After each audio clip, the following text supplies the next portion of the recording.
The Red Magic 11 Pro is, in my opinion, the most advanced phone right now, at least for gaming. It comes in 3 designs. I can't say colors because Red Magic actually tries to design their phones: Sub-Zero, Night Freeze, and Cyro. The biggest thing about this phone is that there's no camera bump. Yes, that means the phone is thicker, but it's nice to know for gamers that you can just put the phone flat on the table and not worry about it rocking about. It also has a transparent back for a specific reason.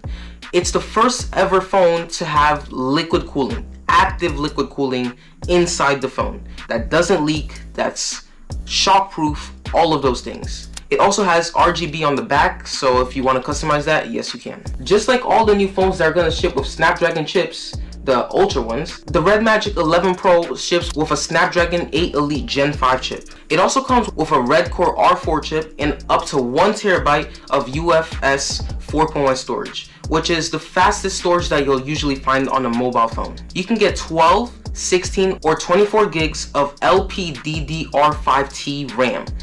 I don't understand why a lot of these companies decide to name these components or phones like with crazy long names, but hey, that's their decision. Now you might be wondering why it ships with its own separate chip.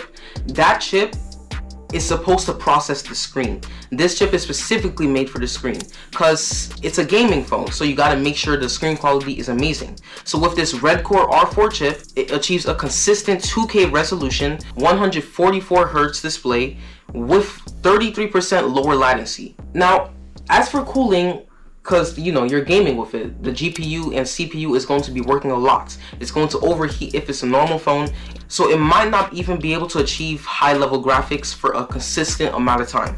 So it's got to have good cooling. That's where the liquid cooling comes. Like I said before, there's a transparent back so you can actually see the liquid cooling in action. And it also has liquid metal 3.0 on the back of the phone near where the chip is supposed to be. Being in a cooler environment helps the chip process faster and smoother. And it also still has that fan. So imagine that. It's basically a mini PC. A fan and liquid cooling. Air and liquid cooling in a little smartphone. I say little because this thing is actually pretty big compared to other smartphones. But compared to those giant PCs, this is a smartphone. It's so much smaller. This is the first ever mass-produced smartphone with AI liquid cooling. Yes, they put AI in the liquid cooling. Companies are putting AI in everything these days. That means the phone isn't going to be wasting power cooling if it doesn't need to, if you're not playing a game. So the AI is going to be able to detect if you're playing a game, if it's a high-power game. So then it'll adjust the liquid cooling to meet the phone's needs. Now with all of these components, it's gonna need a bigger battery. So even with all of this stuff, it has a 7,500 milliamp-hour battery. Yeah, they managed to fit such a big battery inside a phone like that. And they claim at least, it has 34.1 hours of normal use. And it comes with 80 watt charging. Now they say it's 80 watt wireless charging, but I guess you'd have to test that to see if that's actually true. The display is a full screen BOE X10 AMOLED display.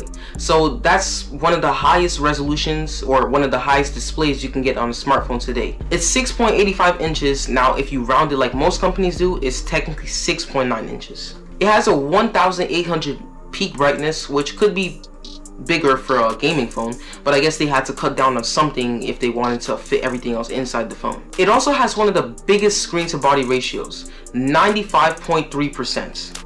That's a lot. So that means there's almost no bezels. I guess we're getting closer and closer to those futuristic phones with 0 bezels, and I can't wait for that. As for the camera system, it has a 60 megapixel selfie camera, which is higher than most average smartphones. It has a 50 megapixel main camera. It has a 50 megapixel ultra wide camera, and it has an extra 200 megapixel to take specific types of photos. Now some other features worth mentioning is that it has shoulder triggers, which honestly doesn't surprise me because this is a gaming smartphone. These triggers are 520 Hz, so that means they're ultra responsive. It also has an IPX8 dust and water resistance rating, so that means you don't have to worry about dropping it in a certain amount of water. So if it somehow falls in, I don't know, the sink, if you're that type of person who plays video games while you're doing the dishes or something, I don't know, you don't have to worry about that. It's one of the only phones with It's one of the only phones that still has a 3.5mm headphone jack, which is nice knowing that you can charge your phone and still plug in your headphones if you have wired headphones and not wireless headphones. It also has 4D vibrations, so I guess you could say the haptics are much more advanced than normal phones. And it's also a dual SIM, so that means you can have two numbers inside the same phone. For the top gamers and even for the average person, this phone is actually one of the best phones. It's one of those phones that just makes you realize that we're getting closer and closer to the future. And if a phone like this, which isn't even that popular mostly, is this good, I wonder if the bigger companies, like let's say Samsung, let's say Apple, let's say Huawei, I wonder if they're actually cooking up some stuff that's even better than this. So far, there's only one other company who seems to have this crazy high level spec sheet, and that's OnePlus with their OnePlus 15. Let's see what the other companies are going to do about this.